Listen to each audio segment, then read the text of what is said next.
নেপালের মতো আইসিসির সহযোগী সদস্য দেশ বেশ ভয় ধরিয়ে দিয়েছিল, বিশেষ করে বাংলাদেশের ব্যাটিংয়ে। সেন্ট ভিনসেন্টের অ্যারোনেস ভ্যালি স্টেডিয়ামে টস ছেড়ে ব্যাট করতে নেমে নেপালি বোলারদের সাঁড়াশি আক্রমণে বাংলাদেশ অল আউট হয়ে গিয়েছিল 106 রানে। জবাব দিতে নেমে শুরুতে তানজিম সাকিবের দুর্দান্ত পেসে কাঁপন ধরলেও মিডল অর্ডারে রীতিমতো জয়ের রাস্তায় চলে গিয়েছিল নেপালিরা। মিডল অর্ডার কুশল মাল্লা এবং দীপেন্দ্র সিং আইরলি মিলে 52 রানের জুটি গড়ে ভয় ধরিয়ে দিয়েছিল টাইগারদের, কিন্তু তাসকিন আহমেদ আর মুস্তাফিজুর রহমান শেষ তীরটা বের করেন শেষ মুহূর্তে এসে।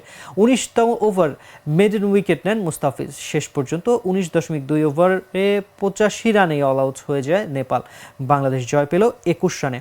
সে সঙ্গে অন্য কোনো সমীকরণ ছাড়াই শেষ দল হিসেবে সুপার 8 নিশ্চিত করল বাংলাদেশ। 106 রান হওয়ার পর লো স্কোরিং উইকেটে জয়ের আশা জাগে বাংলাদেশের, কারণ বোলারদের ওপর আস্থা ছিল। সেই আস্থার প্রতিদান দিয়ে ইনিংসের শুরুতেই আগুন ঝরাতে থাকেন তানজিম হাসান সাকিব। 4 ওভারে মাত্র 7 রান দিয়ে 4 উইকেট নেন এই ডানহাতি পেসার।